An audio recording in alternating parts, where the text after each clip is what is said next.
Hello guys, welcome back to my channel. तो आज हम लोग पढ़ने वाले हैं एसिड बेसिस एंड साल्ट्स। तो क्लास 10 का चैप्टर नंबर 1 केमिस्ट्री का, और ये बहुत इंपॉर्टेंट चैप्टर है, ठीक है। और इससे क्वेश्चन आते हैं बोर्ड्स में, तो इसे हमको पढ़ना ज़रूरी है और ये बहुत इंपॉर्टेंट है एग्ज़ाम के पॉइंट ऑफ व्यू से देखें तो, ठीक है। तो सबसे पहले हम लोग क्या पढ़ने वाले हैं आज, तो हम लोग पढ़ने वाले एसिड बेसिस एंड साल्ट। चलिए आगे देखते हैं। तो सबसे पहले हम लोग जानते हैं कि इंडिकेटर्स क्या होते हैं, ठीक है। क्या होते हैं इंडिकेटर्स, क्या होते हैं indicator are special substance that help us to identify whether solution is acidic और basic by changing their colour और order. They are essential tools in chemistry for testing the natures of different substance. तो देखो, indicator जो होता है वो एक special substance है जो कि हमें हेल्प करता है कि कोई सॉल्यूशन एसिडिक होगा या बेसिक होगा। हम लोग इसको कैसे पता करते हैं कि जो इंडिकेटर होता ना, या तो कलर चेंज करेगा या उसका जो स्मेल होगा वो आ जाएगा, ठीक है, स्मेल चेंज होगा, ठीक है। तो इससे हम लोग चेक करते हैं कि कोई सब्सटेंस एसिडिक है या बेसिक है, किसकी हेल्प से, इंडिकेटर के हेल्प से, ठीक है। तो देखो, दो तीन चार प्रकार के इंडिकेटर आते हैं। तो सबसे पहले आता है नेचुरल इंडिकेटर। नेचुरल इंडिकेटर जो होता है वो प्लांट्स में पाया जाता है, ठीक है। क्या हम किस में पाया जाता है, प्लांट्स में पाया जाता है। फिर आता है सिंथेटिक इंडिकेटर, ये जो होता है मैन मेड होता है और ये लैब में तैयार किया जाता है, ठीक है। फिर आता है ऑल फैक्ट्री इंडिकेटर, ये जो होता है इसमें क्या होता है कि इसमें स्मेल चेंज होता है। क्या होता है इसमें, ऑल फैक्ट्री इंडिकेटर्स में होता है कि स्मेल चेंज होता है, ठीक है। फिर आता है यूनिवर्सल इंडिकेटर, ठीक है। तो यूनिवर्सल इंडिकेटर में क्या होता है कि जो मिक्सचर है उसमें पीएच चेंज होता है। क्या होता है उसमें, पीएच चेंज होता है, ठीक है। क्या होता है उसमें, पीएच चेंज होता है। तब आगे देखते हैं। फिर आता है सबसे पहले हम लोग जानेंगे कि नेचुरल इंडिकेटर नेचर से क्या क्या है, ठीक है। तो natural indicator of the substance derived from the plants that change color when added to acidic or basic solution. These are readily available in our surrounding and have been used for centuries to test the nature of substance. तो देखो, natural indicator जो होते हैं हमको plant से मिलता है, ठीक है। और क्या होता है कि ये लोग क्या करते हैं, कलर चेंज करते हैं जब हम लोग इसको एसिडिक या बेसिक सॉल्यूशन में डालते हैं तो, ठीक है। और ये मतलब कि हमारे सराउंडिंग में मौजूद होते हैं, ठीक है। और मतलब कि 10 साल से 20 साल से ये यूज होते आ रहे हैं, ठीक है। तो कुछ एग्जाम्पल हैं नेचुरल इंडिकेटर्स के, वो जानते हैं। तो सबसे पहले आता है लिटमस। लिटमस क्या है, लिटमस जो होता है एक्सट्रैक्ट होता है लीचेंस, लीचेंस एक प्लांट्स होता है, ठीक है। क्या होता है कि जब इसमें एसिडिक सोल्यूशन डालते हैं तो ये क्या हो जाता है, ये चेंज हो जाता है रेड कलर में, ठीक है। और अगर बेस सोल्यूशन डालेंगे तो ये चेंज हो जाता है ब्लू में, ठीक है। रेड केबेज एक्सट्रैक्ट, एक रेड केबेज एक्सट्रैक्ट होता है, ठीक है। ये क्या होता है कि रेड हो जाता है एसिडिक में और ग्रीन हो जाता है बेसिक, ठीक है। फिर आता है हाइड्रो हाइड्रो हाइड्रेंजिया, ठीक है। ये क्या है, एक ब्लू फ्लावर है। क्या होता है, तो ये क्या होता है, ब्लू फ्लावर में चेंज होता है, ठीक है, एसिडिक में, ठीक है। और पिंक में हो जाता है बेसिक सॉइल में, ठीक है। फिर आता है टर्मरिक। टर्मरिक को जानते हो तुम लोग कि हल्दी, हल्दी को बोलते हैं हम लोग टर्मरिक।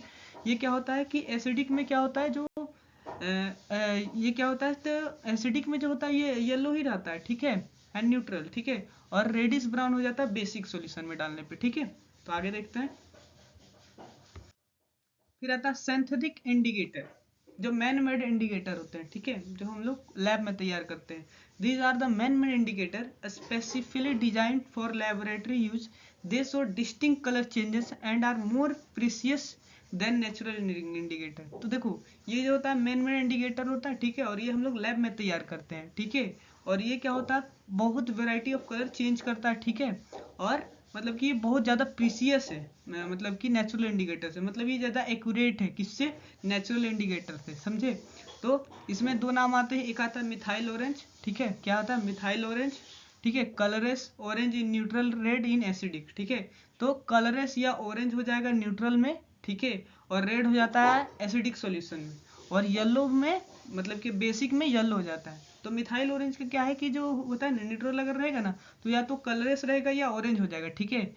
और अगर एसिडिक अगर सॉल्यूशन है तो यहाँ पर रेड हो जाता है, ठीक है। और अगर बेसिक सॉल्यूशन है तो येलो हो जाता है, ठीक है। फिर आता है फिनोफ्थलीन। क्या आता है, फिनोफ्थलीन।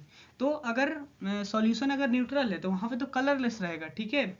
एसिडिक और क्या है, कलरलेस रहेगा। और एसिडिक में भी कलरलेस रहेगा, लेकिन अगर बेसिक होगा तो पिंक हो जाएगा, ठीक है। क्या हो जाएगा, पिंक हो जाएगा। फिर आता है pH scale.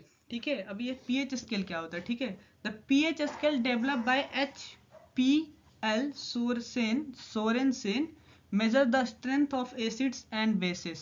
It ranges from 0 to 14 where 7 is neutral value, below 7 are acidic and values above are 7 are basics. तो देखो जो पीएच स्केल है वो क्या करता है, मेजर करता है किसी भी स्ट्रेंथ मेजर करता है एसिड या बेसिक सॉल्यूशन का, ठीक है। ये 0 से 14 के बीच में होता है, जहाँ पे जो 7 है वो दिखाता है कि जो सॉल्यूशन है वो न्यूट्रल होगा। अगर 7 आ गया तो समझ लेना कि सॉल्यूशन न्यूट्रल हो गया, और अगर उससे नीचे आता है तो जो सॉल्यूशन होगा वो एसिडिक हो जाएगा, और अगर 7 से ऊपर आता है तो वो बेसिक हो जाएगा, ठीक है। तो एसिडिक सॉल्यूशन क्या होता है, जिसमें 7 से नीचे हो। न्यूट्रल सॉल्यूशन इक्वल टू 7, जो 7 के इक्वल हो और 7 से इक्वल हो, मतलब कि 7 से ग्रेटर हो, तो वो बेसिक सॉल्यूशन हो गया। The strength of an acid और base depend on the number of H+ ions और OH- आयंस प्रोड्यूस, ठीक है। तो जो स्ट्रेंथ है एसिड वो इस पे डिपेंड करता है कि उसमें कितने ज्यादा H+ आयंस है या OH- आयंस है, ठीक है। कितने OH- आयंस प्रोड्यूस हो रही है, H+ आयंस प्रोड्यूस हो रही है। More H+ ions means stronger acid, while more OH ions mean stronger base. अगर देखो, अगर कोई सॉल्यूशन कब सबसे ज्यादा एसिडिक होगा, मतलब कि कब सबसे ज्यादा एसिडिक होगा, अगर उसमें H+ आयंस ज्यादा है, H+ आयंस ज्यादा है मतलब कि वो स्ट्रॉन्ग एसिड है, ठीक है। और अगर OH- आयंस ज्यादा है तो इसका मतलब है कि वो स्ट्रॉन्ग बेस है, ठीक है, ठीक है। फिर आता है प्रॉपर्टीज। क्या आता है, प्रॉपर्टीज, प्रॉपर्टीज ऑफ फिज properties of properties and types of acid, ठीक है। तो एसिड के प्रॉपर्टीज और उसका टाइप्स। तो देखो फिजिकल प्रॉपर्टीज क्या होता है एसिड का, तो वो सौर होता है। क्या होता है, सौर होता है। एसिड क्या होता है, सौर होता है। सौर मतलब कड़वा होता है, ठीक है।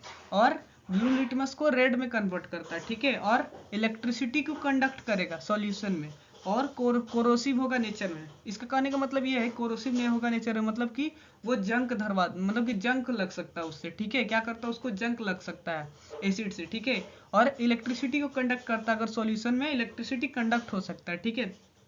अब केमिकल प्रॉपर्टीज क्या है, केमिकल प्रॉपर्टी ये है कि मेटल के साथ केमिकल प्रॉपर्टीज क्या है, एसिड और मेटल डालेंगे तो साल्ट और हाइड्रोजन गैस निकलेगा। क्या है, अगर एसिड को मेटल में डालेंगे तो क्या बनेगा, साल्ट बनेगा और हाइड्रोजन गैस बनेगा। इसका एग्जांपल है Zn प्लस H2SO4।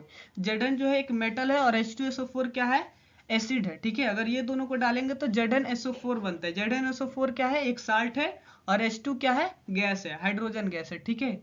और अगर कार्बोनेटेड एसिड, ठीक है, कार्बोनेटेड एसिड और क्या एसिड और कार्बोनेट डालेंगे तो जो है साल्ट और CO2 प्लस हाइड्रोजन पानी निकलेगा। क्या है, अगर कार्बोनेटेड एसिड सॉरी एसिड और कार्बोनेट डालेंगे तो क्या क्या बनेगा, साल्ट बनेगा, CO2 बनेगा और H2O बनेगा, ठीक है,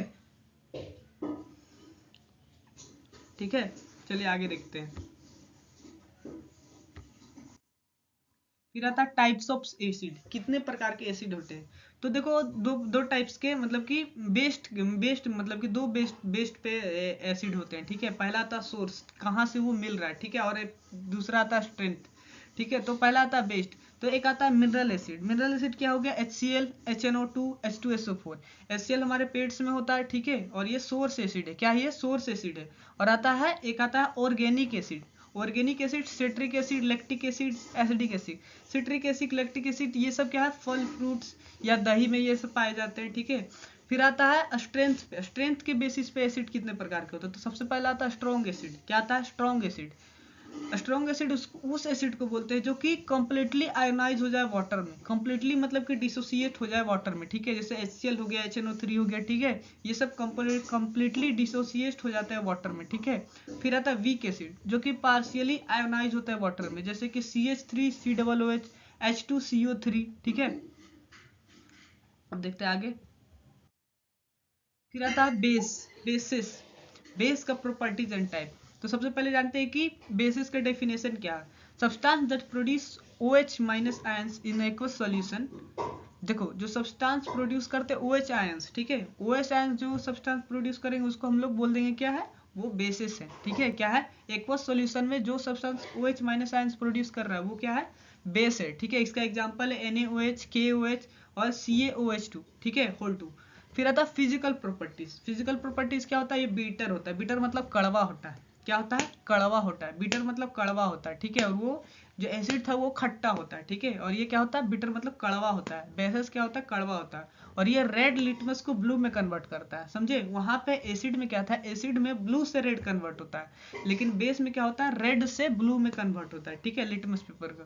फिर आता है ये कंडक्ट करता है, ये भी इलेक्ट्रिसिटी को कंडक्ट करता है और सॉफ्ट लगता है, मतलब कि तो क्या बोलते हैं, साबुन को टच किया ना वैसा फील होगा। बेस में बेस ही होता है, साबुन वो बेस ही होता है, ठीक है। फिर आता है केमिकल प्रॉपर्टीज। तो अगर देखो बेसिस का रिएक्शन करवाएंगे नॉन मेटल ऑक्साइड्स के साथ, तो वो साल्ट एंड वाटर फॉर्म करेगा, ठीक है, जो कि न्यूट्रलाइजेशन रिएक्शन में चल जाता है एसिड के साथ, ठीक है। फिर आता है क्लासिफिकेशन। एक होता है स्ट्रॉन्ग बेस, एक होता है वीक बेस। स्ट्रॉन्ग बेस किसको बोलते हैं? जो कि कंप्लीटली आयनोनाइज हो जाए वाटर में, जैसे कि NaOH, KOH, CaOH होल 2, ठीक है। फिर आता वीक बेस। वीक बेस किसको बोलते हैं? जो पार्शियली आयोनाइज हो जाए वाटर में, ठीक है, जैसे कि NH4OH, ठीक है। Alkali bases that are soluble in water. All alkalis are bases but not all bases are alkalis. तो देखो अल्कली किसको बोलते हैं? जो बेसिस सॉल्युबल हो जाए वाटर में। सारे अल्कली जो है वो बेस हो सकते हैं, लेकिन सारे बेसिस अल्कली नहीं हो सकते, ठीक है। जो बेस वाटर में सोल्यूबल हो जाए, ठीक है, उसको हम लोग बोलेंगे अल्कली, ठीक है। फिर आता है न्यूट्रलाइजेशन रिएक्शन। क्या आता है? Neutralisation reaction. When an acid react with a base, they neutralize each other's properties and form salt and water. This is called neutralization reaction. जब कोई एसिड को रिएक्ट करवाया जाता है बेस के साथ, तो वो क्या होते हैं? वो न्यूट्रलाइज हो जाते हैं एक दूसरे के साथ, ठीक है, प्रॉपर्टीज के साथ, और साल्ट एंड वाटर फॉर्म करते हैं। इसी को हम लोग न्यूट्रलाइजेशन रिएक्शन बोलते हैं, ठीक है। एसिड जैसे HCl हो गया, बेस हो गया NaOH, तो इससे क्या बनेगा? NaCl plus H2O। NaCl क्या है? एक साल्ट है, और H2O क्या है? वाटर है, ठीक है। तो जब हम लोग कोई एसिड और या एसिड ये बेस को मिक्स करेंगे तो हमें क्या मिलेगा? साल्ट मिलेगा, जिसको हम लोग NaCl बोलते हैं और H2O बोलते हैं, ठीक है। फिर आता है salt and there uses. Salt और उनके यूजेस क्या है? साल्ट क्या होता है? कब फॉर्म होता है? जब salt are formed by the neutralization reaction between an acid and a base. They can be neutral, acidic or basic depending on the strength of the parents acid and bases. तो salt क्या हो सकते हैं? Salt जो था formed होता है neutralisation reaction से, एक एसिड और बेस के रिएक्शन से। वो क्या है? They can be neutral, acidic और बेसिक, ठीक है। ये जो क्या बोलते हैं, जो न्यूट्रलाइजेशन है वो या तो न्यूट्रल हो सकता है, एसिडिक हो सकता है, बेसिक हो सकता है। ये डिपेंड करता है कि उसके जो पेरेंट एसिड है और बेस है वो कितने मजबूत है या कितने कमजोर है। स्ट्रॉन्ग बेस है, वीक बेस है, या स्ट्रॉन्ग एसिड है या वीक एसिड है, उस पर डिपेंड करता है, ठीक है। फिर आता है, देखो यहाँ पे आता है सोडियम क्लोराइड NaCl, जो कि हम लोग कॉमन साल्ट हम लोग घर में यूज होता है, फूड में यूज होता है, खाने के लिए, ठीक है। फिर आता है bleaching powder COCl2 made from chlorine and slack lime, ठीक है। किससे बनता है? क्लोरीन से और स्लैक लाइम से बनता है। और ये किस में यूज होता है? ब्लीचिंग के लिए। जो हम लोग के घर में जो जिसको हम लोग इधर सर्फ बोलते हैं, सर्फ, ठीक है, सर्फ एक्सल हो गया, टाइड हो गया, ये सब क्या है? ये सब ब्लीचिंग पाउडर है, और इसमें यूज होता है CaOCl2, ठीक है। और इसमें फिर आता है बेकिंग सोडा। क्या है? Baking soda NaHCO3 prepared from NaCl, CO2 and NH3 used in baking as an anti-acid and in fire extinguisher। ये क्या है? तो बेकिंग सोडा यूज होता है बेकिंग के लिए, ठीक है, एंटी एसिड के तौर पे यूज होता है, और फायर एक्सटिंग्विशर पे यूज होता है। फायर एक्सटिंग्विशर तुम लोग देखे हो, जो आग को बुझाता है, तुम लोग का स्कूल में भी लगा होगा, उसमें भी बेकिंग सोडा ही होता है, ठीक है। Thank you. आज का यहीं पे क्लास खत्म होता है। कल इसका पार्ट 2 लेके आएंगे, ठीक है। धन्यवाद।